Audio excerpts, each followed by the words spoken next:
En la madrugada de Año Nuevo, fingí estar dormido en el sofá cuando escuché a mi esposa al teléfono. Terminé con mi amante. Ahora heredo todo de este idiota. Solo espero que muera pronto. Me congelé completo, pero mantuve los ojos cerrados, fingiendo seguir dormido mientras mi corazón se destrozaba. Antes de continuar, suscríbete y activa la campanita, porque cada día publicamos nuevas historias. Deja tu like y cuéntanos en los comentarios desde qué ciudad y país nos ves. Me llamo Javier Morales Ruiz. Tengo 68 años y durante 42 años creí conocer a la mujer con quien compartía mi vida. La noche del 31 de diciembre de 2023 debería haber sido como cualquier otra celebración de Año Nuevo en nuestra casa de Valladolid. Nuria, mi esposa de 62 años, había preparado una cena elaborada: cordero asado, patatas al horno y aquel postre de turrón que tanto le gustaba a nuestro hijo David.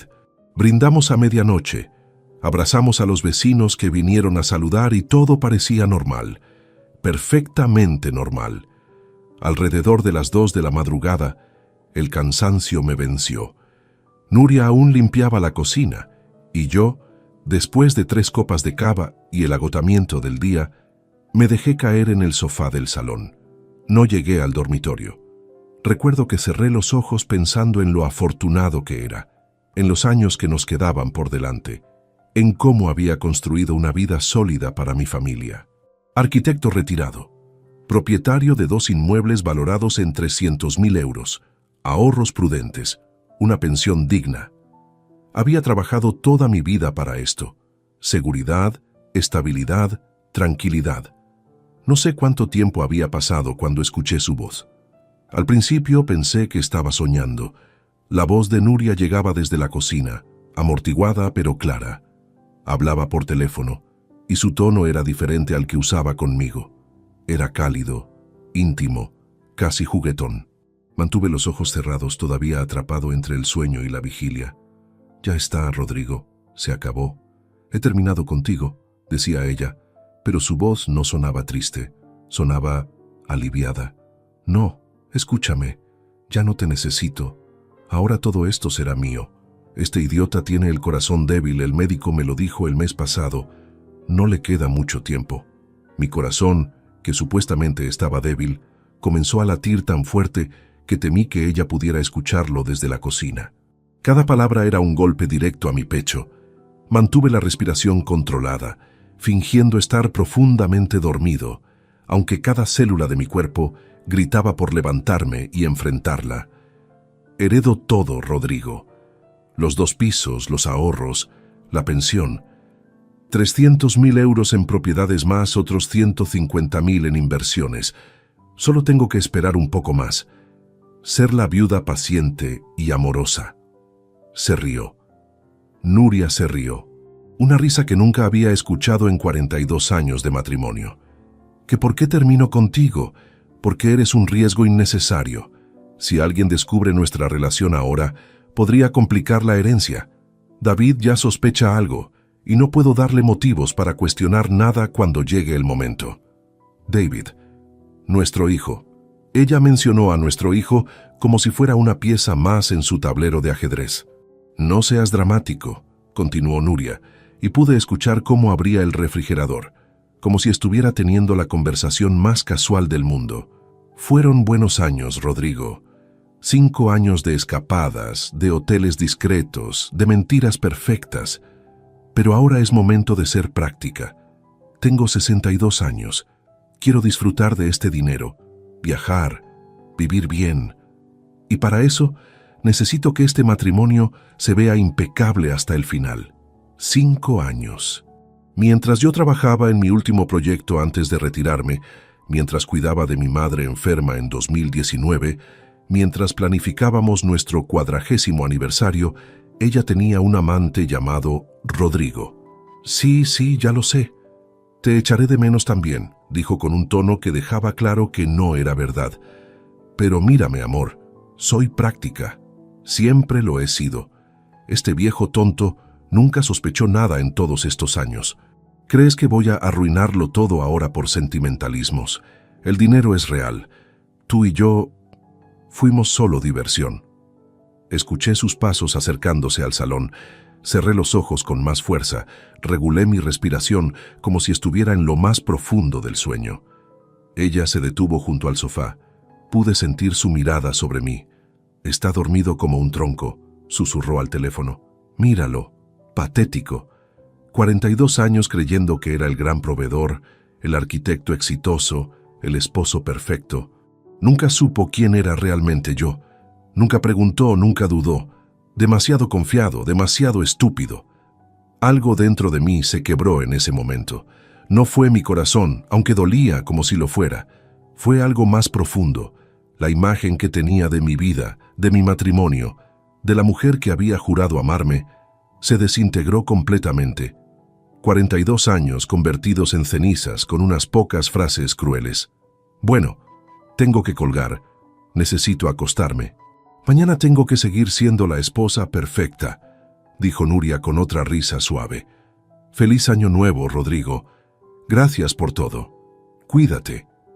La escuché guardar el teléfono y caminar hacia el dormitorio. Antes de irse, se inclinó sobre mí y me dio un beso en la frente. Un beso frío, calculado, vacío. El tipo de beso que das a alguien a quien ya has enterrado en tu mente. Esperé 30 minutos. 30 minutos eternos, donde cada segundo se sentía como una hora. Cuando estuve seguro de que ella dormía, abrí los ojos en la oscuridad del salón. Mi mente ya no estaba nublada por el shock inicial. Estaba extrañamente clara, cristalina incluso. No sentía rabia. Todavía no. Lo que sentía era algo completamente inesperado. Claridad absoluta. Como si durante 42 años hubiera estado viviendo dentro de una niebla espesa y esas palabras crueles la hubieran disipado de golpe. Por primera vez en décadas, podía ver con perfecta nitidez quién era realmente, qué había sacrificado y quién era la mujer que dormía en mi cama. Me levanté del sofá sin hacer ruido. Fui a la cocina y me serví un vaso de agua. Mis manos no temblaban. Mi mente no divagaba.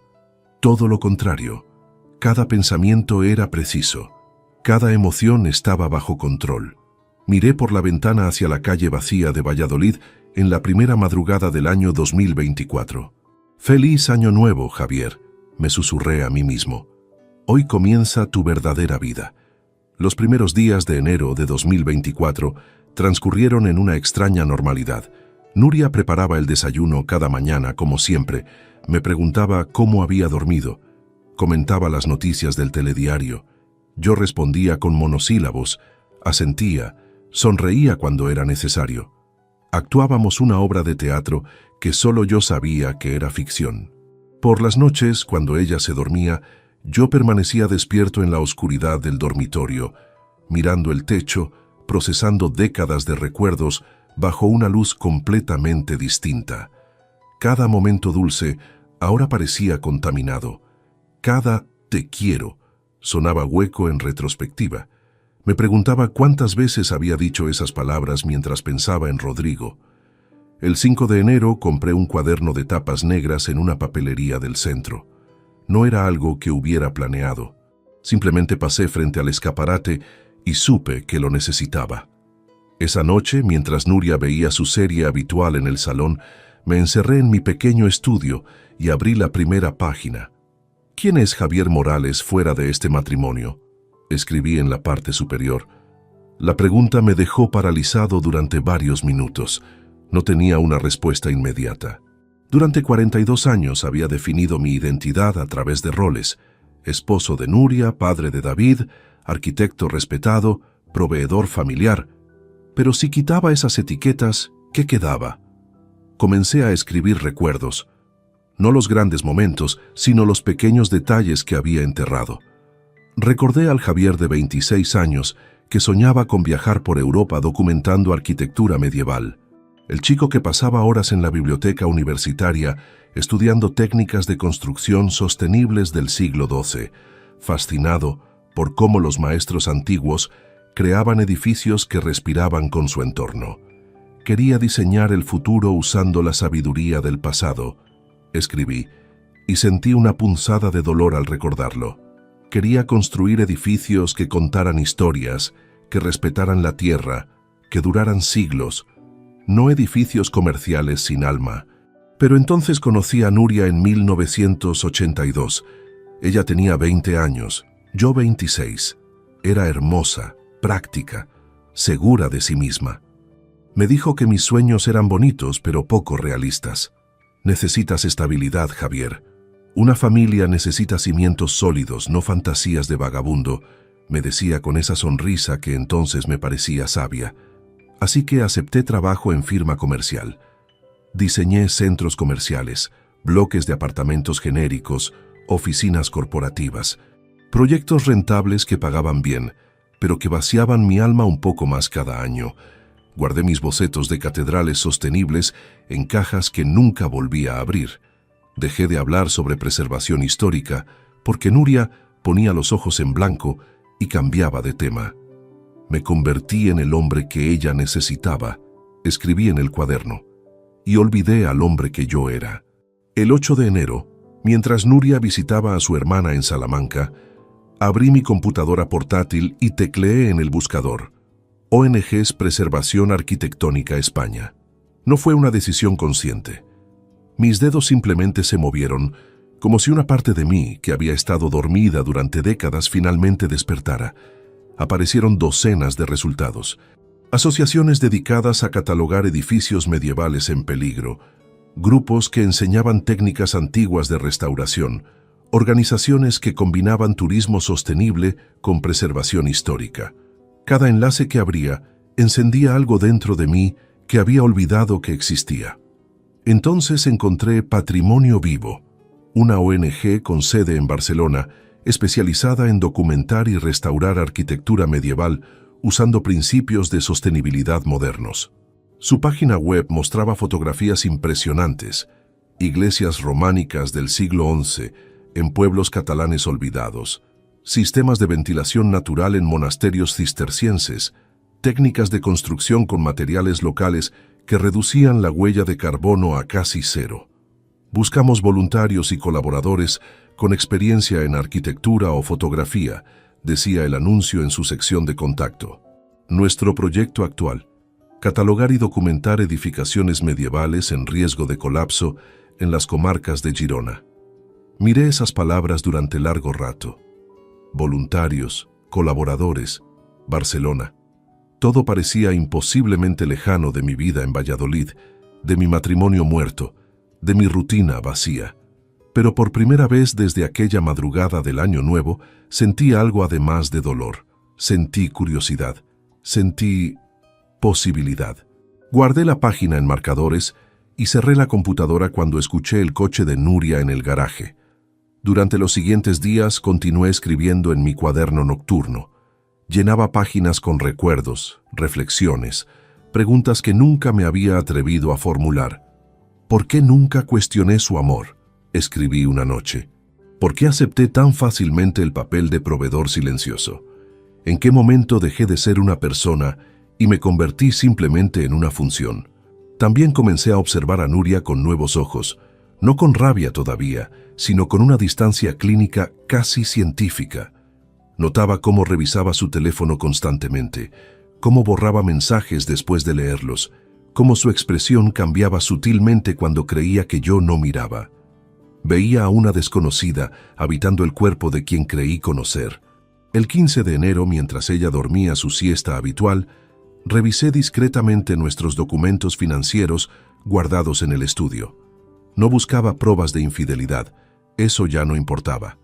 Buscaba entender nuestra situación real. Encontré pólizas de seguro, escrituras de propiedades, estados de cuentas bancarias. Todo estaba a nombre de ambos, como corresponde en un matrimonio. Los 2 pisos valuados en total en 300.000 euros, uno en Valladolid donde vivíamos, otro en Segovia que alquilábamos. Inversiones por 152.000 euros en fondos mixtos, cuentas de ahorro con 68.000 euros. Casi $500.000 de euros acumulados durante toda una vida de trabajo. Si yo moría mañana, ella heredaría todo automáticamente. Éramos casados en régimen de gananciales. No había testamento específico que dijera lo contrario. David recibiría su parte eventualmente, pero Nuria controlaría el patrimonio completo como viuda. Ella no solo desea mi muerte, escribí esa noche. Ella la espera, la planifica, cuenta los días hasta convertirse en viuda rica y libre. Pero extrañamente, ese pensamiento no me llenó de miedo ni de rabia. Me llenó de determinación. Si Nuria había pasado años planeando mi final, entonces yo también podía planear. No mi muerte, sino mi renacimiento. El 18 de enero tomé una decisión. Me senté frente a la computadora, abrí de nuevo la página de Patrimonio Vivo y redacté un correo electrónico. Mis manos temblaban ligeramente mientras escribía. Estimados señores, mi nombre es Javier Morales Ruiz, arquitecto retirado con 40 años de experiencia en diseño y construcción. Durante mi juventud estudié arquitectura medieval y siempre soñé con dedicarme a la preservación histórica. Ahora, a mis 68 años, deseo ofrecer mi tiempo y conocimientos a su organización. Tengo disponibilidad completa y estoy dispuesto a trasladarme si fuera necesario. Releí el mensaje 3 veces antes de enviarlo. Al presionar el botón, sentí que estaba haciendo algo mucho más significativo que solicitar trabajo voluntario. Estaba declarando que Javier Morales todavía existía, que no era solo el idiota que Nuria describió por teléfono, que había un hombre real bajo décadas de roles familiares y ese hombre todavía tenía sueños, pasión, propósito. Cerré la computadora y miré por la ventana del estudio hacia las calles de Valladolid, cubiertas por la nieve de enero. Por primera vez desde aquella terrible madrugada, sonreí. No una sonrisa feliz, sino una sonrisa de reconocimiento. Reconocía finalmente la verdad más importante. Nuria no me había destruido aquella noche, me había liberado. La respuesta de Patrimonio Vivo llegó 3 días después, el 21 de enero. El correo era breve pero cálido. Estimado señor Morales, su perfil nos interesa enormemente. Nos encantaría hablar con usted sobre posibles colaboraciones. ¿Estaría disponible para una videoconferencia la próxima semana? Leí ese mensaje 5 veces. Cada lectura hacía que algo dentro de mí se expandiera un poco más. No era solo la posibilidad de trabajar con ellos. Era la confirmación de que todavía tenía valor más allá del rol de esposo y proveedor, que mis conocimientos importaban, que mi pasión por la arquitectura histórica no había sido simplemente un capricho juvenil olvidable, pero también sabía que necesitaba ayuda, no ayuda legal todavía, sino ayuda para entender qué estaba sucediendo dentro de mi cabeza y mi corazón. El 23 de enero, un antiguo colega arquitecto llamado Miguel me recomendó a alguien durante un café casual en el centro. Si necesitas hablar con alguien que realmente entienda procesos de cambio profundo, busca a Sofía Ramos Prieto, me dijo Miguel mientras removía su cortado.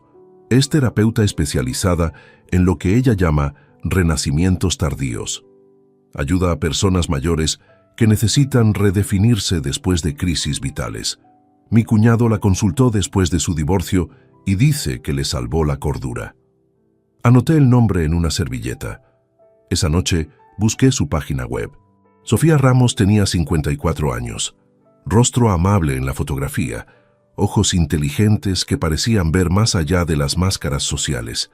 Su biografía mencionaba máster en psicología humanista y especialización en terapia narrativa para adultos mayores en transición.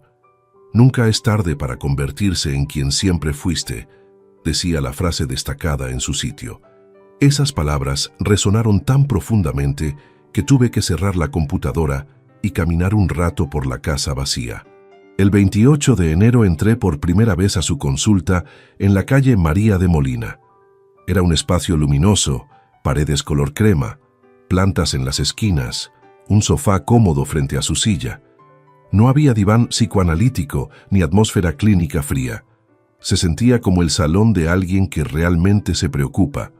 «Cuéntame qué te trae aquí, Javier», dijo Sofía después de los saludos iniciales. Su voz era suave pero directa. Le conté todo. La madrugada del Año Nuevo, las palabras de Nuria, los 5 años de engaño, la sensación de haber vivido 4 décadas dentro de una mentira.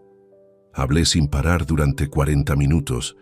Ella escuchaba sin interrumpir, asintiendo ocasionalmente, tomando notas breves. Cuando terminé, esperaba lástima o indignación en su rostro. En cambio, vi algo diferente: reconocimiento. ¿Sabes qué es lo más interesante de lo que acabas de contarme?, preguntó Sofía, inclinándose ligeramente hacia adelante. No has mencionado ni una vez la palabra venganza. Tampoco has hablado de querer destruir a tu esposa o recuperar tu matrimonio. En cambio, has hablado de arquitectura medieval, de sueños olvidados, de fotografía, de Barcelona. ¿Te das cuenta de lo que eso significa? Negué con la cabeza, confundido. Significa que tu inconsciente ya tomó una decisión, explicó con una sonrisa pequeña. Tu mente racional todavía procesa el trauma de la traición, pero tu ser más profundo ya está mirando hacia adelante. Ya está reconstruyendo. La pregunta no es si vas a cambiar tu vida, Javier. La pregunta es si vas a permitirte hacerlo sin culpa. Sus palabras me dejaron sin habla. Tenía razón. Cada pensamiento que había tenido desde aquella terrible noche giraba alrededor de qué hacer ahora, cómo construir algo nuevo, dónde encontrar significado auténtico. Nuria se había convertido en parte del paisaje del pasado, no del futuro. Durante las siguientes 3 sesiones en febrero, Sofía me guió a través de ejercicios que nunca imaginé hacer. Escribir cartas que nunca enviaría. Dibujar líneas temporales de mi vida, marcando momentos donde traicioné mis propios sueños. Crear listas de cosas que disfrutaba hacer antes de casarme. Pero el ejercicio más transformador llegó en nuestra 4ª sesión, el 14 de febrero. Sofía me entregó una hoja en blanco y un bolígrafo. Imagina que un médico te dice que tienes solo 6 meses de vida, comenzó, mirándome directamente. 6 meses donde tu salud se mantiene estable, donde puedes moverte, pensar, actuar libremente. Pero solo 6 meses. Escribe exactamente qué harías con ese tiempo. No pienses en dinero, obligaciones o qué dirá la gente. Solo escribe tu verdad. Mi mano tembló mientras escribía la primera línea. Me mudaría a Barcelona inmediatamente. Las palabras fluyeron después de eso como agua liberada de una presa rota. Trabajaría con patrimonio vivo, documentando edificios medievales. Aprendería fotografía profesional para capturar la belleza de la arquitectura antigua. Caminaría por las calles góticas al amanecer. Conocería personas apasionadas por la historia y la preservación. Diseñaría proyectos de restauración sostenible. Escribiría artículos sobre técnicas constructivas olvidadas. Daría charlas sobre por qué el pasado arquitectónico importa para nuestro futuro. Cenaría en pequeños restaurantes del Born, compartiendo ideas con desconocidos que se convertirían en amigos. Dormiría cada noche sabiendo que viví ese día siendo auténticamente yo. Cuando terminé, mis ojos estaban húmedos. Sofía leyó lo que escribí en silencio. Ahora respóndeme esto con total honestidad, dijo después de un largo momento. ¿Qué te impide hacer exactamente esto, sin esperar una sentencia de muerte? La pregunta me golpeó como un puño en el estómago. Abrí la boca para responder con las razones obvias. Mi matrimonio, mi responsabilidad, mi edad, el qué dirán, la estabilidad, el miedo al cambio. Pero cuando intenté pronunciar esas palabras, todas sonaban huecas. Excusas, prisiones que yo mismo había construido. Nada, susurré finalmente. No hay absolutamente nada que me lo impida excepto mi propio miedo y mi lealtad a una vida que ya está muerta. Sofía asintió lentamente. El ejercicio de los 6 meses funciona porque nos obliga a priorizar con brutal honestidad. Elimina todo lo superfluo y revela qué realmente importa. Pero aquí está la verdad más poderosa, Javier. No necesitas una sentencia de muerte para vivir así. Puedes elegir esa vida ahora, hoy, mañana, la semana que viene. Esa noche llegué a casa y Nuria estaba viendo televisión en el sofá. Me preguntó cómo había estado mi día con ese tono de interés fingido que ahora reconocía perfectamente.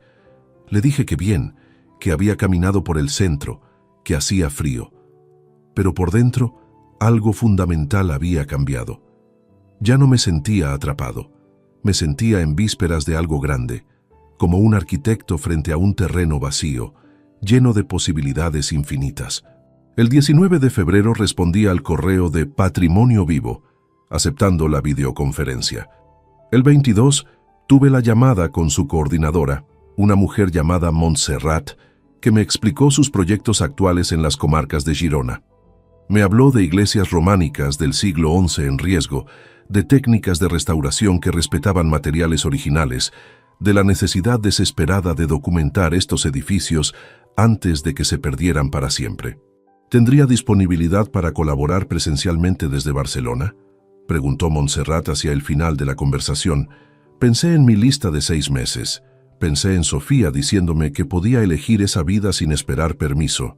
Pensé en 42 años vividos para otros. Sí, respondí con voz firme. Tengo disponibilidad completa. El 1 de marzo de 2024 tomé la decisión más estratégica de toda esta transformación. Necesitaba protección legal antes de dar cualquier paso visible.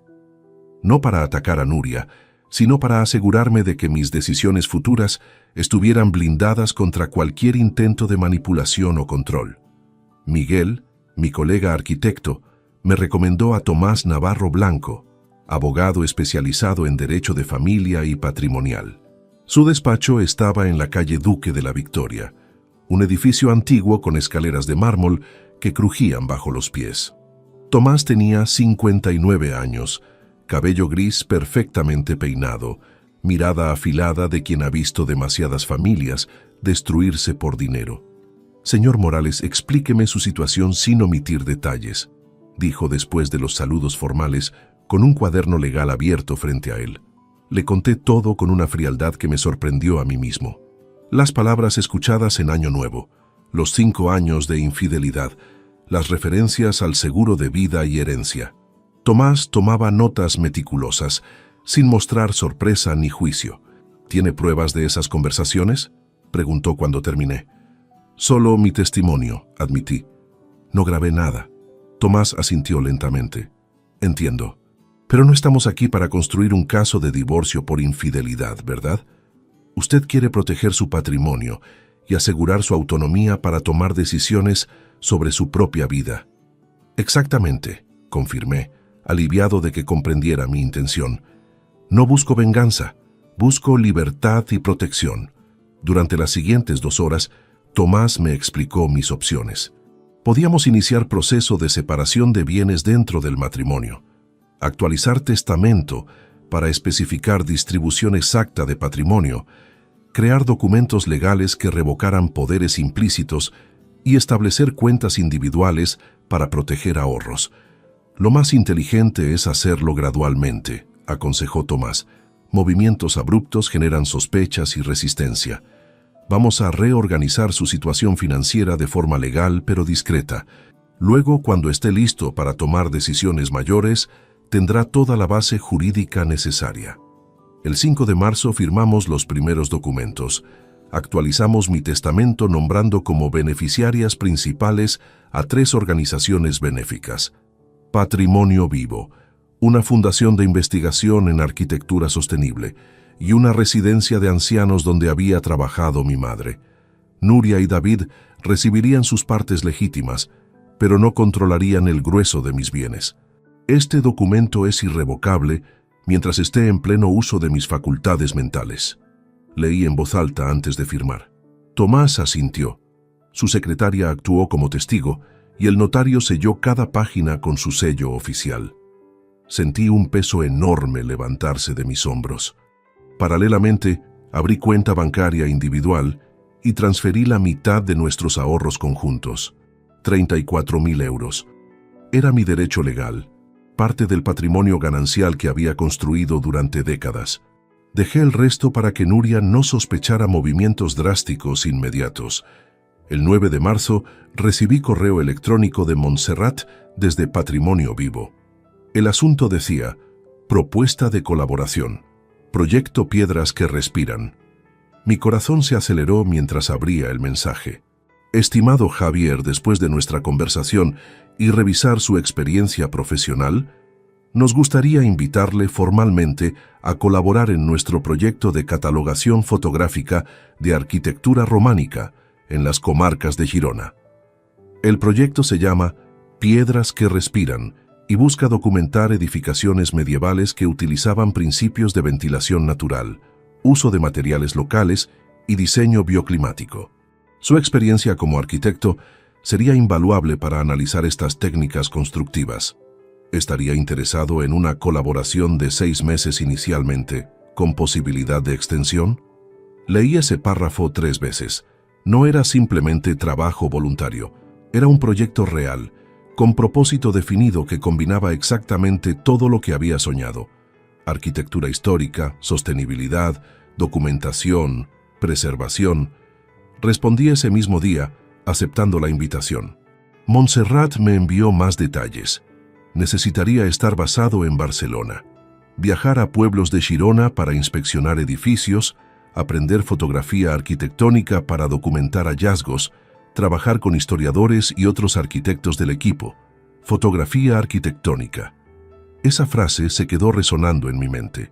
Nunca había estudiado fotografía formalmente, pero siempre me había fascinado cómo las imágenes podían capturar no solo formas, sino atmósferas, historias, almas de edificios. El 12 de marzo busqué cursos de fotografía en Barcelona. Encontré uno perfecto: Fotografía y Diseño para la Sostenibilidad en la Universitat Politécnica de Cataluña. Era un programa semestral para profesionales que querían combinar documentación visual con principios de arquitectura sustentable. Las clases comenzaban en abril. Me inscribí sin consultar a nadie. Pagué la matrícula de 1.200 euros desde mi cuenta individual. Cuando recibí el correo de confirmación, sentí euforia mezclada con terror. Estaba comprometiéndome a algo concreto. Ya no eran solo fantasías escritas en cuadernos nocturnos. Era real. Esa noche, durante la cena, Nuria comentó casualmente sobre un programa de televisión que había visto. Yo apenas escuchaba. Mi mente estaba en Barcelona, en edificios románicos esperando ser documentados, en aulas universitarias donde aprendería técnicas fotográficas, en una vida completamente distinta que se materializaba día a día. ¿Estás bien, Javier?, preguntó ella con ese tono de preocupación fabricada. Te veo muy callado últimamente. Estoy perfectamente, respondí con una sonrisa tranquila, solo pensando en proyectos futuros. No mentí. Solo omití especificar que esos proyectos no incluían nuestro matrimonio muerto. El 18 de marzo, durante mi sesión semanal con Sofía, le conté todos los avances: el testamento actualizado, las cuentas separadas, la invitación de patrimonio vivo, la inscripción al curso de fotografía. Estás construyendo tu salida, observó Sofía con aprobación. Pero también estás construyendo tu llegada. No solo huyes de algo doloroso, corres hacia algo significativo. Esa diferencia es crucial. Tenía razón. Cada decisión que tomaba no era reactiva, sino proactiva. No actuaba desde el dolor de la traición, sino desde el deseo de autenticidad. La herida de aquella madrugada del Año Nuevo todavía dolía, pero ya no dictaba mis movimientos. Yo dictaba mis movimientos. El 26 de marzo recibí por correo postal el material del curso: 3 libros sobre fotografía arquitectónica, una lista de equipamiento recomendado, el calendario de clases presenciales en Barcelona que comenzaban el 8 de abril. Barcelona, 8 de abril. Menos de 2 semanas. Miré esos libros sobre mi escritorio y supe que el momento se acercaba. Pronto tendría que revelar mis planes a Nuria y David. Pronto tendría que pronunciar en voz alta las palabras que transformarían todo. Me voy. Comienzo una vida nueva. Pero todavía no. Necesitaba algunos días más para fortalecer mi determinación, para asegurarme de que cuando diera ese paso sería irreversible. El 8 de abril de 2024 me subí al tren de alta velocidad Valladolid-Barcelona con una maleta pequeña y el corazón acelerado. Le había dicho a Nuria que asistiría a un seminario de 3 días sobre renovación urbana. Ella apenas levantó la vista del teléfono cuando me despedí. La primera clase del curso Fotografía y Diseño para la Sostenibilidad comenzaba a las 10 de la mañana en el campus de la Universitat Politécnica. Llegué con 30 minutos de anticipación, nervioso como estudiante primerizo. El aula tenía ventanales enormes con vista a jardines interiores, mesas de trabajo amplias, equipos de proyección modernos. Éramos 18 alumnos. La mayoría rondaba los 30 o 40 años. Arquitectos jóvenes, diseñadores gráficos, periodistas especializados en temas ambientales. Yo era claramente el mayor del grupo.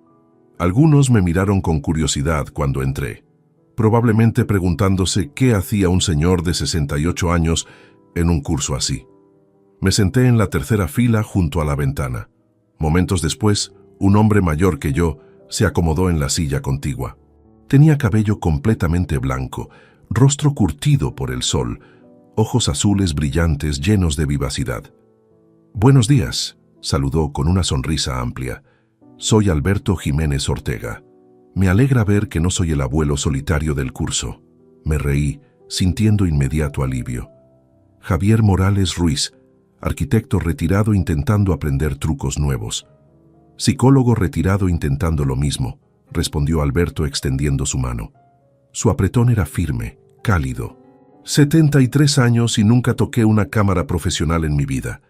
Pero mi esposa falleció hace 2 años y decidí que era momento de hacer todas las cosas que siempre pospuse. Había algo en su franqueza que desarma.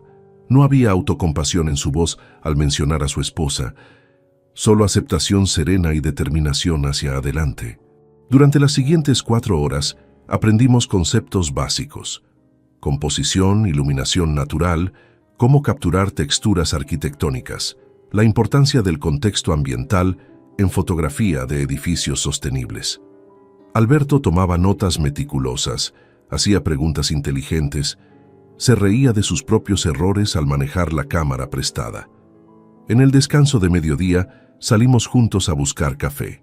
Terminamos en una pequeña cafetería cerca del campus, compartiendo bocadillos y conversaciones que fluyeron con naturalidad sorprendente. «¿Qué te trajo realmente aquí, Javier?», preguntó Alberto después de un rato, con esa percepción directa que debió desarrollar en décadas como psicólogo. «No es solo el curso, hay algo más. Quizás fue su honestidad previa sobre su esposa. Quizás fue la sensación de que podía confiar en este desconocido que no tenía conexión con mi vida anterior». Le conté todo. La madrugada del Año Nuevo, las palabras de Nuria, los meses de transformación silenciosa, el proyecto con Patrimonio Vivo, la decisión de reconstruir mi existencia desde cero. Alberto escuchó sin interrumpir, asintiendo ocasionalmente. Cuando terminé, permaneció en silencio largo rato mirando su taza de café. «¿Sabes cuál es el error más común que cometemos cuando nos traicionan?», preguntó finalmente. «Dedicamos toda nuestra energía a castigar al traidor. Construimos casos legales, buscamos venganza, nos consumimos en demostrar quién tenía razón. Y mientras tanto, seguimos definiendo nuestra vida en relación a ellos. Cambiamos de prisión, pero seguimos prisioneros». Sus palabras resonaron profundamente. ¿Y cuál es la alternativa? Construir una vida tan plena, tan auténtica, tan llena de significado, que la anterior se vuelva completamente irrelevante, respondió Alberto con intensidad tranquila. No se trata de olvidar el dolor o fingir que no pasó. Se trata de crear algo tan hermoso y real que el pasado pierda poder sobre tu presente. Ese es el mejor contraataque posible. Ser genuinamente feliz sin ellos. Esas palabras se grabaron en mi mente como inscripción en piedra antigua. Durante los siguientes días del curso, Alberto y yo nos volvimos inseparables. Almorzábamos juntos, practicábamos ejercicios fotográficos paseando por el barrio gótico, compartíamos historias de nuestras vidas anteriores. Descubrí que había perdido a su esposa Teresa por cáncer después de 48 años de matrimonio feliz. Teresa me hizo prometerle algo antes de morir, contó Alberto una tarde mientras fotografiábamos la Catedral de Barcelona. Me hizo jurar que no me convertiría en uno de esos viudos amargados que viven en el pasado, que encontraría nuevos propósitos, nuevas pasiones, nuevas razones para levantarme cada mañana. Esta promesa me salvó de la depresión.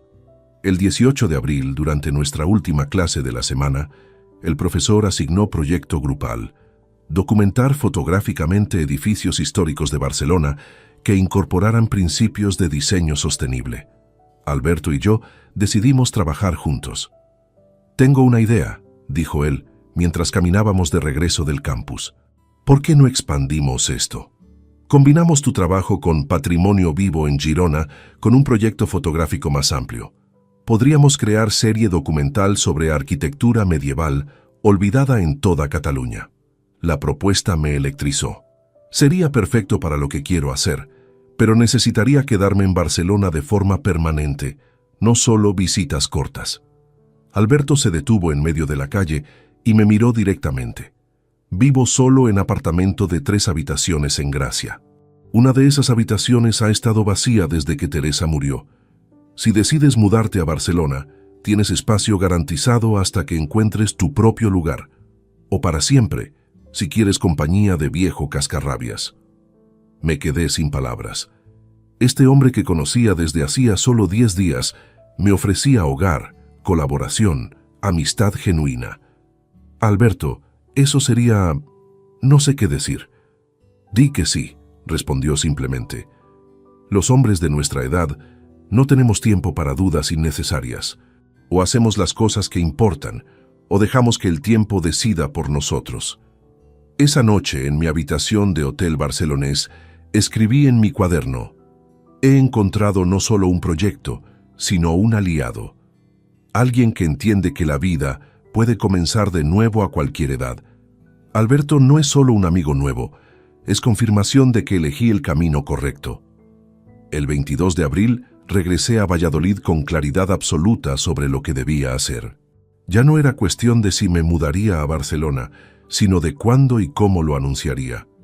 Tenía el proyecto con Patrimonio Vivo, el curso de fotografía, un colaborador entusiasta y un lugar donde vivir. Todos los elementos estaban alineados, solo faltaba el momento del anuncio definitivo. El 1 de mayo de 2024 desperté con una certeza cristalina. Había llegado el momento. Ya no podía postergar lo inevitable. Cada día adicional en aquella casa era un día robado a la vida que me esperaba en Barcelona. Durante el desayuno, observé a Nuria preparar café, moverse por la cocina con esa familiaridad de 4 décadas, revisar su teléfono con sonrisa discreta que ahora reconocía como señal de mensajes ocultos. Me pregunté si Rodrigo había regresado a su vida o si había encontrado nuevo cómplice para sus planes. Ya no importaba. «Nuria, necesito que organices una cena familiar este sábado», dije con voz tranquila mientras untaba mermelada en mi tostada. «Invita a David. Tengo anuncios importantes que hacer». Ella levantó la mirada, sorprendida por mi tono inusualmente firme. «¿Anuncios? ¿De qué tipo?» «Sobre nuestro futuro. El mío específicamente», respondí sin elaborar más. «Por favor, asegúrate de que David venga. Es fundamental que ambos estén presentes». Hay confusión en sus ojos, quizás un destello de preocupación, pero asintió. «Claro, le llamaré hoy mismo». Los siguientes días fueron extrañamente serenos. Yo ya había tomado todas las decisiones. Los documentos legales estaban firmados y archivados. Mi cuenta bancaria individual contenía los fondos necesarios. Alberto esperaba en Barcelona con habitación lista. Patrimonio Vivo tenía mi calendario de incorporación. El curso de fotografía continuaría en 2 semanas. El sábado 4 de mayo, David llegó a las 8 de la noche. Mi hijo de 40 años, barba cuidadosamente recortada, traje casual costoso, que probablemente había pagado con alguna de las ayudas mensuales que le transfería desde hacía años. Lo abracé como siempre, pero con la distancia emocional de quien observa a extraño familiar. Nuria había preparado cordero asado, igual que en Año Nuevo. La ironía no pasó desapercibida para mí. Cenamos con conversación superficial. El trabajo de David en consultoría financiera, los vecinos de Nuria, el clima primaveral. Cuando terminamos el postre, serví 3 copas de vino tinto y me aclaré la garganta. «Os pedí venir esta noche porque necesito comunicaros decisiones importantes sobre mi vida», comencé con voz firme y serena. «Durante los últimos 4 meses he hecho reflexión profunda sobre quién soy ¿Y qué quiero para los años que me quedan? Nuria dejó su copa en la mesa con movimiento cauteloso. David me miraba con atención creciente. He decidido divorciarme, dije sin preámbulos ni dramatismo.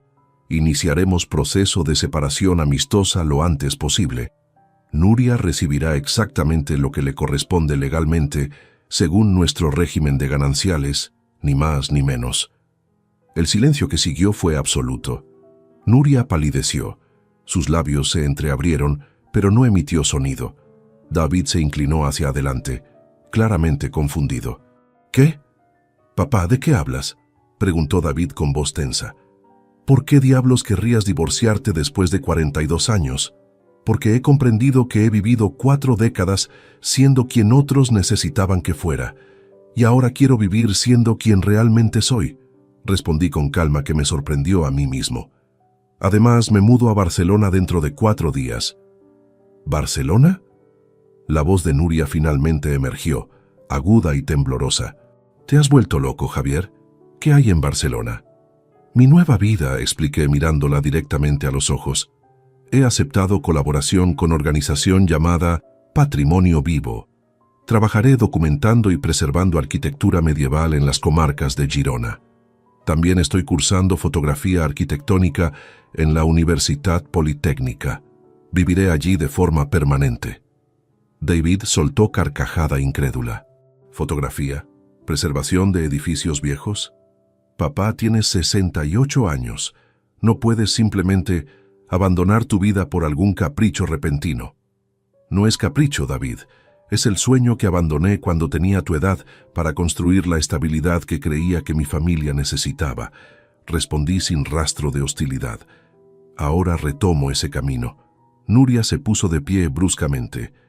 Esto es ridículo. ¿Qué pasará con esta casa? ¿Con nuestras finanzas? ¿Con todo lo que construimos juntos? El abogado Tomás Navarro ya tiene toda la documentación preparada, expliqué con paciencia. Recibirás tu parte justa del patrimonio. La casa puede venderse o quedártela asumiendo la hipoteca restante, tú decides. He separado mi parte de los ahorros. Mi testamento está actualizado. Todo está en orden legal. ¿Ya tienes abogado? ¿Ya separaste dinero? La voz de Nuria subió una octava. ¿Cuánto tiempo llevas planeando esto? Desde enero, admití honestamente. Desde que me di cuenta de verdades fundamentales sobre nuestra relación que prefiero no discutir públicamente. Basta decir que este matrimonio está muerto hace mucho tiempo y mantener la farsa no beneficia a ninguno. Vi algo cruzar su rostro. Miedo, culpa, comprensión repentina de que quizás sabía más de lo que ella pensaba. David intentó otro ángulo. Papá, sé razonable. Estás pasando por algún tipo de crisis de edad. Todos pasamos por eso. No tomes decisiones permanentes basadas en sentimientos temporales. Me giré hacia mi hijo con expresión que debió transmitir algo que lo hizo callar. David, también necesito comunicarte algo, dije manteniendo tono tranquilo. A partir de este momento, dejarás de recibir las transferencias mensuales de 1.200 euros que he estado enviándote durante los últimos 10 años. Tienes 40 años, educación excelente, trabajo estable. Es momento de que construyas independencia financiera completa. Su rostro se descompuso. ¿Me estás cortando? ¿Así, sin más? No te estoy cortando. Estoy dejando de ser tu red de seguridad eterna. Confío en que puedes sostenerte solo. De hecho, sé que puedes, respondí con firmeza amorosa. Te di 40 años de apoyo. Ahora necesito invertir en los años que me quedan. Nuria encontró su voz, ahora llena de pánico apenas contenido. Javier, esto es una locura. No puedes simplemente destruir una familia ¿por qué? ¿Por fotografía? ¿Por edificios viejos? No estoy destruyendo nada, Nuria.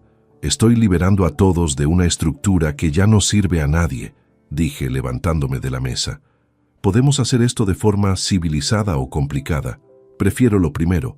Los documentos del divorcio llegarán la próxima semana. Espero tu colaboración para finalizarlo rápidamente. Me dirigí hacia las escaleras. Luego me detuve y me giré hacia ellos una última vez. Quiero que sepáis algo. No hay enojo en esta decisión. No hay venganza, solo hay claridad. Claridad sobre quién soy y qué vida quiero vivir con el tiempo que me queda. Os deseo lo mejor a ambos. Sinceramente. Subí a mi habitación dejándolos en la mesa, procesando el terremoto que acababa de desatar. Escuché voces alzadas abajo, discusiones acaloradas, pero no bajé. Esa conversación ya había terminado. 2 días después, el 6 de mayo, cargué mi coche con 3 maletas de ropa, mi cámara nueva, los libros del curso y el cuaderno negro donde había escrito mi transformación. Nuria no salió a despedirme. David había llamado 2 veces intentando hacerme entrar en razón, pero no respondí. Conduje hacia Barcelona con ventanas abiertas, música clásica sonando y sensación de libertad que no había experimentado en 42 años.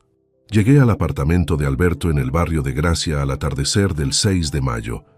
Él me esperaba en la puerta del edificio, un bloque modernista de 1920 con fachada de cerámica y balcones de hierro forjado. Me abrazó como si fuéramos amigos de toda la vida, no conocidos de apenas un mes. «Bienvenido a tu nuevo hogar, Javier», dijo tomando una de mis maletas. «Prepárate para el mejor capítulo de tu vida». El apartamento era espacioso y luminoso, con techos altos, suelos de mosaico hidráulico original y ventanas enormes que daban a un patio interior lleno de plantas.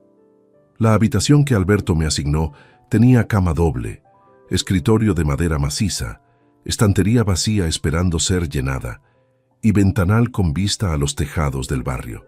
«Teresa decoró este cuarto para nuestra hija cuando nos visitaba», explicó Alberto apoyado en el marco de la puerta. «Pero ella vive en Alemania y casi nunca viene. Me alegra que tenga vida nueva ahora». Esa primera noche cenamos en la terraza del apartamento, ensalada fresca, pan con tomate, queso manchego, vino blanco catalán. Hablamos durante horas sobre nuestros planes, el proyecto fotográfico conjunto, las excursiones a Girona que comenzarían pronto. «¿Sabes qué es lo mejor de empezar de cero a nuestra edad?», preguntó Alberto sirviendo más vino. «Que ya no tenemos nada que demostrar. No buscamos impresionar a nadie ni construir carreras brillantes. Solo buscamos significado auténtico». El 10 de mayo comenzó mi trabajo formal con Patrimonio Vivo. Montserrat me presentó al equipo.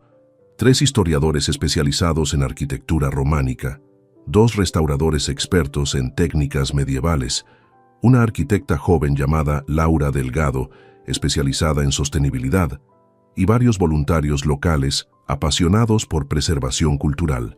Laura tenía 52 años, cabello castaño corto, ojos verdes inteligentes y forma directa de hablar que apreciaba.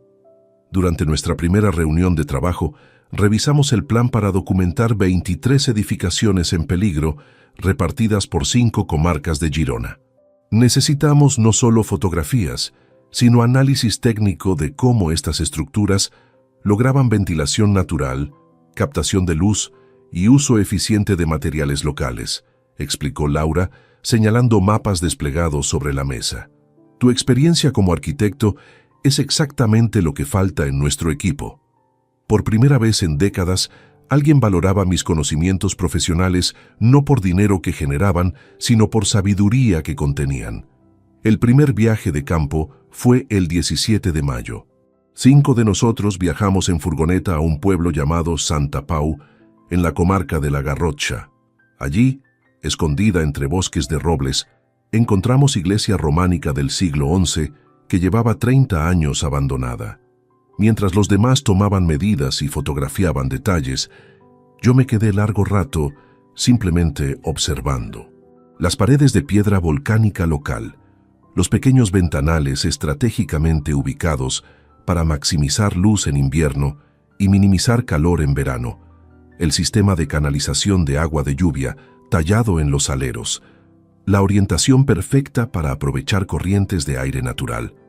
Estos constructores del siglo XI sabían más sobre sostenibilidad que la mayoría de arquitectos modernos, murmuré tomando notas detalladas. Laura se acercó, mirando la misma estructura. Exactamente. Por eso este proyecto importa tanto. No estamos solo preservando historia, estamos rescatando conocimiento vital para nuestro futuro. Regresamos a Barcelona al anochecer, exhaustos pero energizados. Alberto había preparado cena y quería escuchar cada detalle de la expedición. Junio transcurrió en rutina que nunca imaginé posible a mis 68 años. Lunes y miércoles asistía a clases de fotografía, aprendiendo técnicas avanzadas de captura, edición digital, composición narrativa. Martes y jueves trabajaba en la oficina de Patrimonio Vivo, organizando expediciones, analizando planos históricos, redactando informes técnicos. Viernes realizábamos viajes de campo a diferentes pueblos de Girona. Los fines de semana, Alberto y yo explorábamos Barcelona con nuestras cámaras. Documentábamos arquitectura modernista, rincones góticos olvidados, mercados tradicionales, vida urbana contemporánea. Nuestras conversaciones cubrían todo: filosofía, psicología, arquitectura, pérdidas, renacimientos, significado de vivir conscientemente. ¿Sabías que la palabra nostalgia originalmente significaba dolor físico por el deseo de regresar a casa?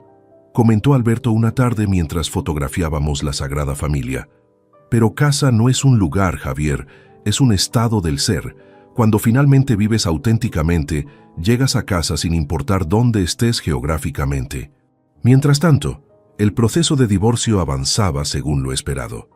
Tomás Navarro manejaba todo desde Valladolid. Nuria había contratado su propio abogado. Intentó inicialmente bloquear la separación, argumentando decisión impulsiva de hombre en crisis. Pero mi documentación médica, demostrando plena capacidad mental, desmontó esa estrategia. Para julio alcanzamos acuerdo preliminar. Ella se quedaría con la casa de Valladolid, asumiendo la pequeña hipoteca restante. Recibiría 75.000 euros de los ahorros, más la mitad del valor del piso de Segovia cuando se vendiera. Yo conservaba el resto de ahorros, mis inversiones y mi autonomía completa. Era división justa, sin vencedores ni vencidos. David dejó de llamar después de 3 intentos fallidos de hacerme recapacitar. Según Tomás, había preguntado múltiples veces sobre mi testamento actualizado, confirmando mis sospechas sobre sus verdaderos intereses. Pero lo más transformador no fue dejar atrás lo tóxico, sino descubrir lo nutritivo. En Barcelona conocí comunidad completamente distinta a la que tenía en Valladolid. Personas apasionadas por ideas, proyectos, causas mayores que ellos mismos. Ismael, restaurador de 58 años que trabajaba con Patrimonio Vivo, organizaba cenas mensuales, donde arquitectos, historiadores, artistas y activistas ambientales compartían proyectos y debatían sobre preservación cultural. Asistí a mi primera en julio y me encontré envuelto en conversaciones fascinantes sobre técnicas constructivas sostenibles, turismo responsable, educación patrimonial. Javier tiene perspectiva única, comentó Laura durante una de esas cenas. Combina experiencia técnica profesional con pasión recién redescubierta. Sus análisis de los sistemas de ventilación románicos son brillantes. Escuchar esas palabras de reconocimiento genuino me llenó de satisfacción que ningún proyecto comercial jamás había logrado. No me valoraban por mi cuenta bancaria ni por lo que podía proveer materialmente. Me valoraban por mi mente, mi experiencia, mi contribución intelectual. Alberto notó el cambio en mí. «Has rejuvenecido», observó una noche de agosto mientras cenábamos en nuestra terraza. «No físicamente, aunque también, sino en tus ojos. Tienen luz que no tenían cuando te conocí en abril». Tenía razón. Me sentía más vivo a los 68 que en las últimas 2 décadas. Cada mañana despertaba con propósito claro. Cada día aportaba algo significativo al mundo. Cada noche me acostaba satisfecho con cómo había invertido mis horas. Esta era la vida que debí vivir siempre. Y aunque había perdido 42 años en el camino equivocado, todavía tenía tiempo para recorrer el correcto. A finales de agosto, Montserrat convocó reunión extraordinaria del equipo. Teníamos acumuladas más de 1.200 fotografías de las 19 edificaciones visitadas hasta ese momento. Yo había redactado análisis técnicos detallados de cada una, documentando sistemas constructivos, materiales utilizados, principios de diseño bioclimático aplicados por maestros medievales. Esto es demasiado valioso para quedarse solo en nuestros archivos, declaró Montserrat, revisando el material en pantalla grande. Deberíamos buscar alguna forma de exhibición pública. Laura, que había trabajado estrechamente conmigo en los informes técnicos, sugirió algo ambicioso. ¿Qué tal una exposición fotográfica combinada con paneles explicativos sobre las técnicas sostenibles?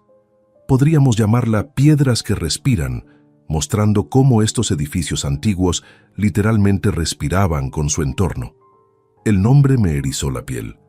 Piedras que Respiran. Perfecto. Capturaba exactamente la esencia de lo que habíamos documentado. Arquitectura viva, orgánica, en diálogo constante con naturaleza y clima. El 3 de septiembre sometimos propuesta a Galería Espai Cultural, pequeño pero prestigioso espacio de arte contemporáneo en el Born, especializado en proyectos de contenido social y ambiental. La directora, una mujer llamada Elizabeth Pons, revisó nuestro portafolio durante 2 semanas. La respuesta llegó el 18 de septiembre. Aceptaban la exposición para inauguración en octubre. Tendríamos 3 semanas para preparar todo, seleccionar las mejores 60 fotografías, diseñar paneles informativos, crear material educativo complementario, organizar charla inaugural. El trabajo fue intenso, pero exaltante. Laura y yo pasábamos horas en la oficina de Patrimonio Vivo seleccionando imágenes, debatiendo cuáles contaban mejor la historia de cada edificio. Alberto, con su ojo artístico desarrollado durante el curso, ofrecía opiniones valiosas sobre composición y narrativa visual. Durante esas sesiones largas de trabajo, conocí mejor a Laura. Arquitecta graduada de la Politécnica en 1994, había trabajado 20 años en firmas comerciales antes de desilusionarse completamente con la construcción insostenible y especulativa. Diseñaba torres de cristal que consumían energía obscena solo para mantener temperatura tolerable. Me contó una tarde mientras editábamos fotografías. Un día calculé la huella de carbono de un proyecto mío y me di cuenta de que ese edificio generaría más contaminación en 10 años que lo que yo podría compensar en toda mi vida. Renuncié al día siguiente. Había algo profundamente atractivo en su honestidad radical, no solo intelectualmente, sino emocionalmente. Laura era lo opuesto a Nuria, auténtica donde la otra había sido calculadora, apasionada por ideas donde la otra solo valoraba seguridad material, abierta sobre sus vulnerabilidades donde la otra había construido fachadas impenetrables. ¿Sabes qué me fascina de estos edificios románicos?, dijo Laura, señalando fotografía de iglesia de Santa Pau, que fueron construidos por personas que nunca verían el edificio terminado, proyectos que tomaban generaciones, construían para el futuro, no para beneficio inmediato. Esa es la mentalidad que necesitamos recuperar. Sus palabras resonaban con algo que había aprendido durante estos meses. La verdadera creación requiere paciencia, visión a largo plazo, disposición a plantar árboles bajo cuya sombra nunca descansarás. El 26 de septiembre, mientras preparábamos los últimos detalles de la exposición, mi teléfono sonó mostrando nombre que no veía desde mayo. David. Dudé antes de contestar. Finalmente acepté la llamada. «Papá», su voz sonaba tensa, casi desesperada. «Necesito hablar contigo urgentemente. Es importante». «Te escucho, David. Necesito ayuda financiera. Es emergencia real. Tengo deudas que no puedo cubrir y si no pago en 2 semanas voy a perder el coche y posiblemente mi apartamento». Respiré profundo. Parte de mí había anticipado esta llamada desde mayo. «¿Cuánto necesitas?» 20.000 euros. Soltó la cifra sin preámbulos. 20.000 euros. Era cantidad significativa, pero que yo podía cubrir sin problema. En el pasado lo habría hecho sin cuestionar, pero ya no era ese hombre. «David, ¿cómo llegaste a esta situación?», pregunté con tono tranquilo pero firme. «Tienes trabajo estable, ganas salario decente, según me dijiste». Silencio incómodo del otro lado. «He tenido gastos imprevistos». Inversiones que no salieron bien. Mala racha. O quizás te acostumbraste durante 10 años a vivir por encima de tus posibilidades porque sabías que papá siempre te rescataría con sus 1.200 euros mensuales. No había enojo en mi voz, solo observación fáctica. Papá, no es momento para sermones. Necesito ayuda real. Tienes razón. Necesitas ayuda real. Pero no del tipo que pides, respondí observando por la ventana los tejados del Born. David, te di 40 años de apoyo económico constante. Te pagué la mejor educación. Te rescaté de problemas financieros incontables veces. Te transferí más de 140.000 euros en la última década entre mesadas y ayudas extraordinarias. Exactamente, papá. Siempre has estado ahí. ¿Por qué ahora? Porque nunca aprendiste a sostenerte solo. Lo interrumpí con firmeza amorosa. Yo te fallé permitiendo esa dependencia. Creí que te estaba ayudando, pero en realidad te impedía crecer. Ya no voy a cometer ese error. ¿Me estás diciendo que no? Su voz subió de volumen incrédula. Te estoy diciendo que confío en tu capacidad de resolver esto por ti mismo. Vende el coche si es necesario. Busca apartamento más económico. Ajusta tu estilo de vida a tus ingresos reales. Estos son pasos que debes dar solo. No puedo creer que seas tan egoísta. ¿Todo esto es porque decidiste tener tu crisis de mediana edad en Barcelona? La rabia reemplazaba la desesperación en su tono. No es egoísmo, David. Es permitirte descubrir tu propia fuerza. Yo invertí décadas construyendo vida que no era mía. No quiero que repitas mi error. Tienes 40 años. Es momento de construir tu propia vida auténtica. Escuché su respiración agitada al teléfono. Esto es por mamá, ¿verdad? Ella dijo que habías cambiado completamente, que te habías vuelto frío. Sonreí amargamente. Por supuesto, Nuria interpretaría mi transformación como frialdad. Cualquier cosa menos controlar era incomprensible para ella. No me he vuelto frío, hijo. Me volví honesto. Contigo, con tu madre y especialmente conmigo mismo. Te deseo lo mejor. Confío en que encontrarás tu camino, pero ese camino no puede depender eternamente de mi billetera. Colgué antes de que pudiera responder. Mis manos temblaban ligeramente. No de duda, sino de certeza. Acababa de hacer algo profundamente difícil, pero absolutamente necesario. Laura, que había escuchado inadvertidamente parte de la conversación desde su escritorio, me miró con expresión comprensiva. Suena complicado. Es mi hijo, expliqué guardando el teléfono. Necesita aprender lecciones que yo debí enseñarle hace 20 años. El amor verdadero a veces significa soltar, observó Laura con sabiduría silenciosa. Es más fácil rescatar que permitir caídas necesarias para crecimiento. Sus palabras validaban mi decisión más que cualquier argumento lógico. La inauguración de Piedras que Respiran fue el 12 de octubre en Galería Espai Cultural. Esperábamos asistencia modesta, colegas de Patrimonio Vivo, algunos estudiantes de arquitectura, entusiastas locales de preservación histórica. Llegamos temprano para preparar todo, colocando paneles explicativos junto a cada fotografía ampliada. Alberto insistió en usar su traje gris Oxford que había guardado desde su época de conferencias académicas.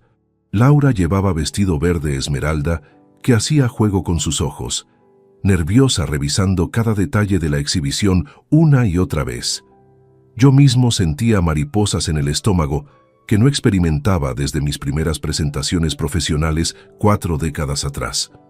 Cuando abrimos las puertas a las 7 de la tarde, nos sorprendió la fila de personas esperando entrar. No eran solo 20 o 30 como anticipamos, eran más de 150. Arquitectos, historiadores, periodistas, estudiantes, activistas ambientales, curiosos atraídos por la publicidad en redes sociales que Montserrat había gestionado. La galería se llenó hasta el límite de capacidad. Las personas se movían lentamente entre las fotografías, leyendo los paneles donde explicábamos cómo iglesias del siglo XI lograban temperatura interior estable sin calefacción moderna, cómo sistemas de ventilación cruzada aprovechaban corrientes naturales, cómo materiales locales reducían impacto ambiental a prácticamente cero. Esto es exactamente lo que la arquitectura contemporánea necesita recuperar. Escuché comentar a un profesor universitario frente a imagen del monasterio de Sant-Pere de Rodes. Olvidamos que nuestros ancestros eran genios de la sostenibilidad. Durante mi charla inaugural intenté transmitir la esencia del proyecto sin sonar académico aburrido. Hablé sobre cómo estos edificios respiraban literalmente, cómo dialogaban con su entorno en vez de dominarlo, cómo contenían sabiduría vital para enfrentar nuestra crisis climática actual. No necesitamos inventar arquitectura sostenible desde cero, concluí mirando al público atento. Solo necesitamos humildad para aprender de quienes construyeron pensando en generaciones futuras, no en beneficios inmediatos. La ovación que siguió me tomó completamente desprevenido. Laura apretó mi mano brevemente, sus ojos brillando con emoción genuina. Pero lo verdaderamente transformador comenzó al día siguiente. Una periodista de la revista Arquitectura y Sostenibilidad había asistido a la inauguración. El 14 de octubre publicó artículo extenso en su edición digital titulado Javier Morales, el arquitecto de 68 años que encontró su propósito documentando sabiduría medieval. El artículo no solo destacaba las fotografías y análisis técnicos, contaba mi historia completa, el retiro profesional, el redescubrimiento de pasiones juveniles, la mudanza a Barcelona, la transformación personal. La periodista había entrevistado a Laura, quien describió mis contribuciones como combinación perfecta de rigor técnico y pasión redescubierta que hace su trabajo excepcional. El impacto fue inmediato y abrumador. El artículo se compartió miles de veces en redes sociales. Otras publicaciones lo replicaron. Universidades de arquitectura contactaron solicitando charlas. Organizaciones de preservación patrimonial pidieron colaboraciones. Estudios jóvenes de diseño sostenible querían consultorías. En 3 días, mi correo electrónico acumuló 243 mensajes. Mi teléfono no dejaba de sonar con solicitudes de entrevistas. Alberto me encontró una tarde sentado frente a la computadora completamente abrumado. No entiendo qué está pasando, admití señalando la bandeja de entrada desbordada. Solo documenté edificios viejos con pasión. ¿Por qué tanto interés? Alberto se sentó junto a mí con sonrisa sabia. Porque tu historia no es solo sobre arquitectura, Javier. Es sobre nunca ser demasiado tarde para vivir auténticamente. Tocas algo universal. Cada persona que lee sobre ti se pregunta, ¿qué pasiones he abandonado yo? ¿Qué vida auténtica estoy posponiendo? El 22 de octubre recibí invitación para dar conferencia en el Colegio de Arquitectos de Cataluña. Acepté, temblando internamente. 600 personas llenaron el auditorio. Hablé durante 90 minutos sobre técnicas constructivas medievales, mostré fotografías ampliadas, respondí preguntas técnicas complejas. La audiencia profesional me trataba como experto respetado, no como aficionado retirado jugando con hobby nostálgico. Después de la conferencia, Laura me esperaba en el vestíbulo con expresión emocionada. Javier, necesito proponerte algo. ¿Tienes unos minutos? Fuimos a cafetería cercana. Ella desplegó cuaderno lleno de notas y bocetos. He estado pensando esto durante semanas, comenzó con intensidad contenida. Tu trabajo documental es demasiado valioso para quedarse solo en exposición temporal. Deberíamos convertirlo en libro, no solo fotografías, sino análisis profundo de cada técnica sostenible, historia contextual, aplicaciones modernas posibles. Mi corazón dio un vuelco. ¿Un libro? Un libro serio, continuó Laura, inclinándose hacia adelante. Ya hablé con editorial especializada en arquitectura y medio ambiente. Están interesados si presentamos propuesta sólida. Yo puedo aportar la parte sobre aplicación contemporánea de estas técnicas. Tú aportas el análisis histórico y la documentación fotográfica.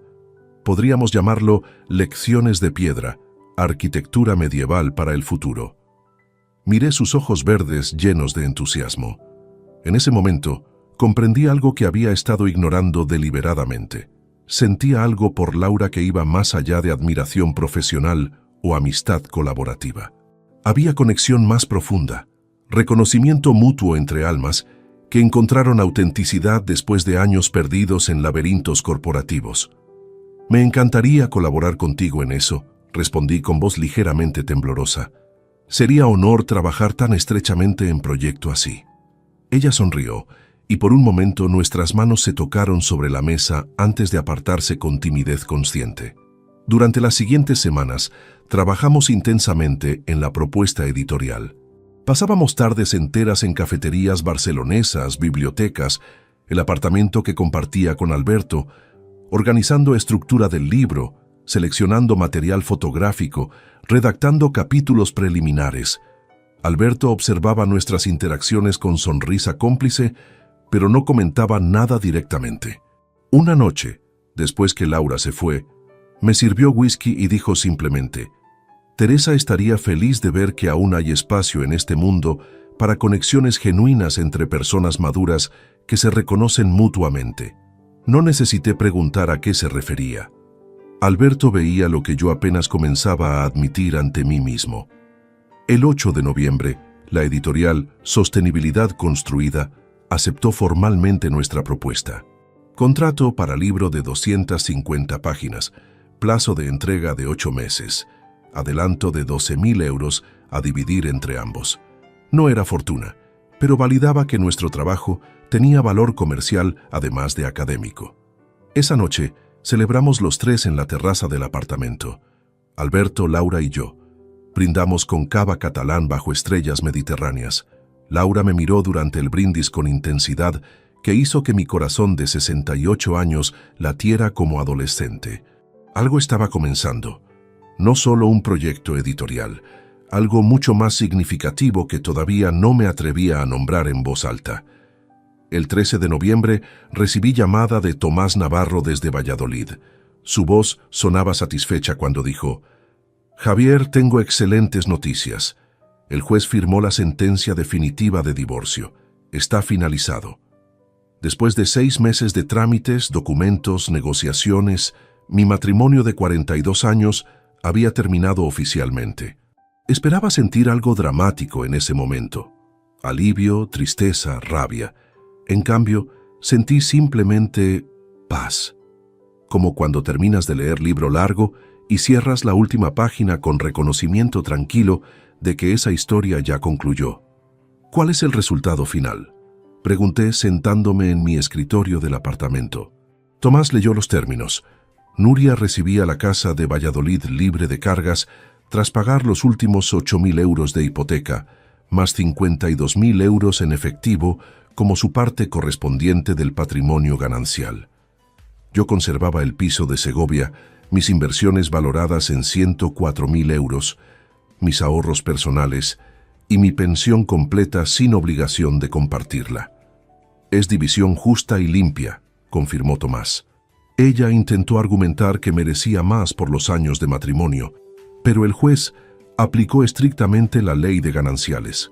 Cada uno recibe proporcional a lo que aportó y generó durante el matrimonio.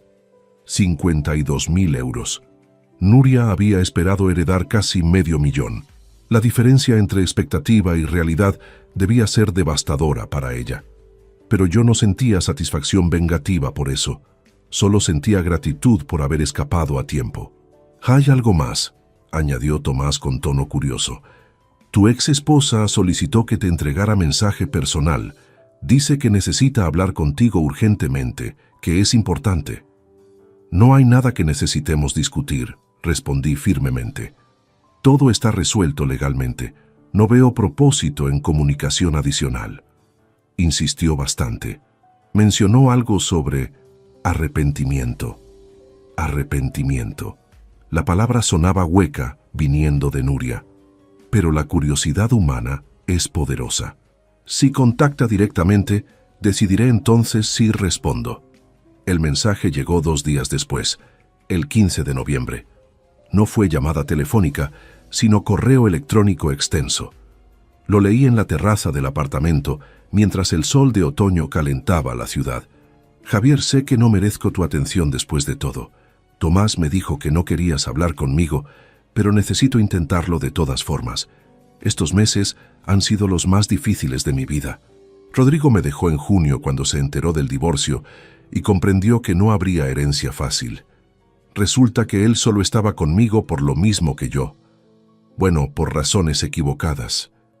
Continué leyendo con distanciamiento clínico, como quien lee reporte técnico sin implicación emocional. He tenido mucho tiempo para reflexionar, para entender que desperdicié 42 años con un hombre bueno, persiguiendo fantasías de riqueza que nunca me hicieron feliz. Trabajar en tienda de ropa ahora para pagar las cuentas me ha dado perspectiva sobre lo que realmente importa. He perdido todo. A ti, mi estabilidad, mi futuro cómodo y, peor aún, mi integridad. La carta continuaba durante 3 párrafos más. Admisiones de culpa, expresiones de arrepentimiento, solicitud de oportunidad para reconstruir algo, aunque sea amistad. Cuando terminé de leer, Alberto salió a la terraza con 2 tazas de café. ¿Malas noticias? Nuria quiere reconciliación. O al menos eso sugiere, expliqué guardando el teléfono. Dice que Rodrigo la abandonó, que trabaja en tienda de ropa, que está arrepentida. Alberto se sentó junto a mí, observando los tejados de Gracia. ¿Y qué sientes al leer eso? Pensé cuidadosamente antes de responder. Compasión por su situación. Ninguna persona merece ser usada y desechada, pero también gratitud. Gratitud porque aquella noche de Año Nuevo, con su crueldad inconsciente, me liberó. Si nunca hubiera escuchado esas palabras, probablemente seguiría en Valladolid viviendo mentira cómoda. Vas a responder. Sí, pero no con lo que ella espera. Esa tarde redacté respuesta que revisé 3 veces antes de enviar. Nuria, recibí tu mensaje y aprecio tu honestidad. Lamento sinceramente que Rodrigo te tratara como mercancía, porque nadie merece eso. Comprendo que estos meses fueron difíciles para ti y espero que encuentres estabilidad y paz. Pero necesito ser igualmente honesto. No hay camino de regreso. Aquella madrugada de Año Nuevo escuché palabras que revelaron verdad fundamental sobre nuestra relación. No te culpo por esa verdad.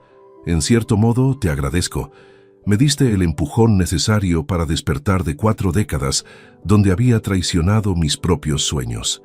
Hoy vivo en Barcelona haciendo trabajo que amo, rodeado de personas que valoran quien realmente soy. Encontré propósito auténtico a los 68 años. Ese regalo involuntario que me diste es invaluable. No hay rabia en mi corazón hacia ti. Solo deseo genuino de que encuentres tu propia autenticidad. Te deseo lo mejor, sinceramente. Pero nuestro capítulo está cerrado, Javier. Envié el mensaje y sentí peso final levantarse de mis hombros. El 20 de noviembre, Tomás gestionó la venta de la casa de Valladolid. Encontramos comprador que pagó 210.000 euros. Después de pagar a Nuria su parte del acuerdo, me quedaban fondos suficientes para considerar inversión significativa en mi nueva vida. Alberto sugirió comprar apartamento propio en Barcelona.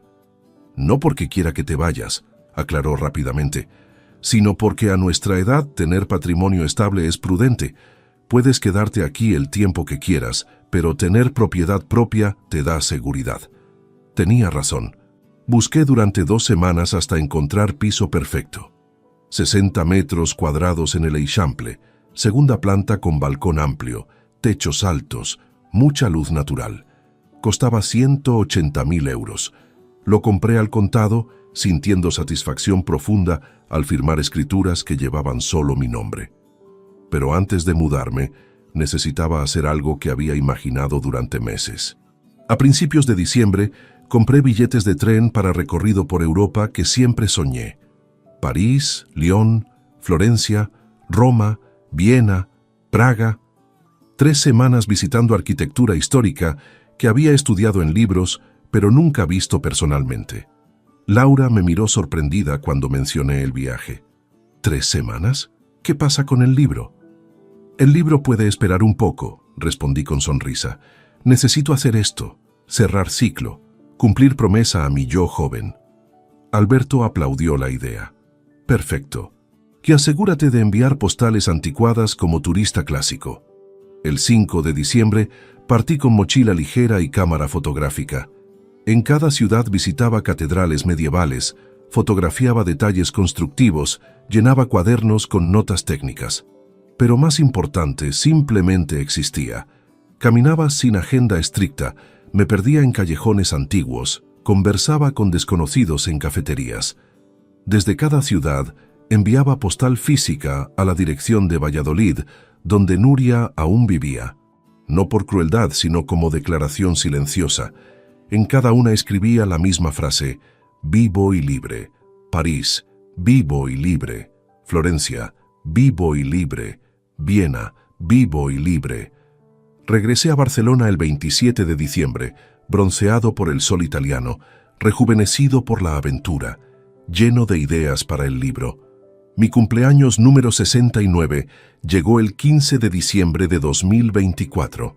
Alberto insistió en organizar celebración en la terraza del apartamento que aún compartíamos, aunque yo ya tenía llaves de mi propio piso en el Eixample. No todos los días un hombre renace a los 68, declaró mientras colgaba luces de colores entre las plantas. Esto merece fiesta digna. Invitó a todo nuestro círculo barcelonés, el equipo completo de Patrimonio Vivo, compañeros del curso de fotografía, colegas arquitectos que había conocido tras la exposición, amigos del barrio. 20 personas que hace apenas 12 meses no existían en mi universo y que ahora formaban el tejido de mi vida cotidiana. Laura llegó temprano con pastel de chocolate casero. «Feliz cumpleaños, Javier», dijo besando mi mejilla con ternura que iba más allá de amistad profesional. Llevábamos semanas bailando alrededor de algo innombrable, acercándonos gradualmente con cautela de personas que conocen demasiado bien el costo de errores emocionales. Mientras los invitados llegaban y la terraza se llenaba de conversaciones animadas, miré la escena con asombro silencioso. Un año atrás, exactamente un año atrás, había estado en Valladolid preparando aquella cena de Año Nuevo que cambiaría todo. Si alguien me hubiera mostrado esta imagen entonces, rodeado de estas personas en esta ciudad viviendo esta vida, no lo habría creído posible. Alberto propuso brindis cuando todos teníamos copas llenas. Por Javier Morales, el hombre que nos demostró que nunca es tarde para elegir autenticidad sobre comodidad, pasión sobre seguridad, vida sobre mera existencia. Brindamos bajo estrellas mediterráneas. Laura tomó mi mano discretamente, entrelazando sus dedos con los míos. Ese gesto simple me llenó de calidez que no había sentido en décadas. Más tarde, cuando la fiesta se calmó y solo quedábamos Alberto, Laura y yo limpiando platos, sonó mi teléfono. Mensaje de Miguel, mi antiguo colega de Valladolid que mantenía contacto ocasional. Javier, pensé que querrías saber. Me crucé con Nuria en el centro comercial. Trabaja en Zara, sección de descuentos. Se veía muy cambiada, envejecida. Me preguntó por ti con nostalgia evidente. También supe que tu hijo David vendió su BMW y se mudó a apartamento compartido. Al parecer las deudas eran serias. Espero que tú estés bien en tu nueva vida. Leí el mensaje 2 veces. Esperaba sentir satisfacción vengativa, algún rastro de «te lo dije». En cambio, sentí solo compasión distante. Nuria estaba viviendo consecuencias de sus decisiones, igual que yo vivía las consecuencias de las mías. La diferencia era que mis decisiones me habían llevado hacia luz, mientras las suyas la habían llevado hacia oscuridad que ella misma creó. David vendiendo su coche, aprendiendo finalmente a vivir dentro de sus medios reales. Quizás era la lección más valiosa que podía darle, permitirle enfrentar realidad sin mi red de seguridad eterna. El amor verdadero a veces significa soltar, como Laura había dicho meses atrás. No respondí el mensaje, simplemente guardé el teléfono y regresé a mi presente, donde Laura secaba copas tarareando música suave y Alberto organizaba sobras de comida. Los días siguientes al cumpleaños transcurrieron en rutina que había llegado a adorar. Mañanas trabajando en capítulos del libro con Laura en cafeterías del Born. Tardes documentando edificios históricos para Patrimonio Vivo. Noches en mi nuevo apartamento leyendo, escribiendo en mi cuaderno, planeando próximas expediciones fotográficas. La víspera de Año Nuevo, exactamente 12 meses después de aquella madrugada que lo cambió todo, caminaba solo por la playa de la Barceloneta al amanecer. El Mediterráneo brillaba bajo sol naciente. Las olas rompían suavemente contra la arena. Gaviotas trazaban círculos en cielo naranja y rosa. Me senté en la arena fría y saqué mi cuaderno negro, ese mismo donde había comenzado a escribir en enero, cuando todavía vivía en Valladolid. Releí las primeras páginas, las preguntas desesperadas, las dudas paralizantes, el dolor crudo de descubrir que tu vida entera era construcción falsa. Luego leí las páginas recientes, descripciones de edificios románicos que había documentado, reflexiones sobre técnicas constructivas sostenibles, notas sobre conversaciones profundas con Alberto y Laura, planes para el libro, sueños sobre proyectos futuros. Eran dos personas diferentes escribiendo en el mismo cuaderno. El primer Javier estaba muriendo dolorosamente. El segundo estaba naciendo con esfuerzo heroico. Escribí entrada final en esa última página disponible. 31 de diciembre de 2024. Hace exactamente un año, escuché palabras que debieron destruirme. Heredo todo de este idiota. Nuria tenía razón sobre una cosa. Había un idiota en ese matrimonio. Un hombre que traicionó sus propios sueños durante 42 años, que se convirtió en función en vez de persona, que midió su valor por lo que proveía en lugar de quién era. Ese idiota murió aquella madrugada. Tardó meses en desvanecerse completamente, pero finalmente se fue. En su lugar nació hombre que siempre estuvo ahí, esperando permiso para existir. Este hombre documenta piedras antiguas que respiran, enseña sobre sostenibilidad medieval, escribe libros con mujer extraordinaria que ve su alma, vive en ciudad que late con creatividad y posibilidad, tiene amigos genuinos que lo valoran por su mente y corazón. A los 69 años, finalmente vivo, no sobrevivo, no existo, vivo. Cerré el cuaderno y observé el sol elevarse completamente sobre el horizonte marino. Laura llegaría en una hora para desayunar juntos antes de la cena de Año Nuevo que Alberto había organizado. El libro estaba programado para publicación en marzo de 2025. 3 universidades querían que diera conferencias el próximo semestre. Patrimonio Vivo había propuesto expandir el proyecto a otras regiones de España. El futuro brillaba con promesas concretas, no con fantasías vagas. Me puse de pie, sacudí arena de mis pantalones y comencé a caminar de regreso por la playa. El viento mediterráneo despeinaba mi cabello gris, el sol calentaba mi rostro, mis piernas aún fuertes me llevaban con paso firme hacia mi nueva vida. Aquella terrible frase escuchada hace un año no me había destruido, me había liberado. Nuria no me había traicionado, me había despertado.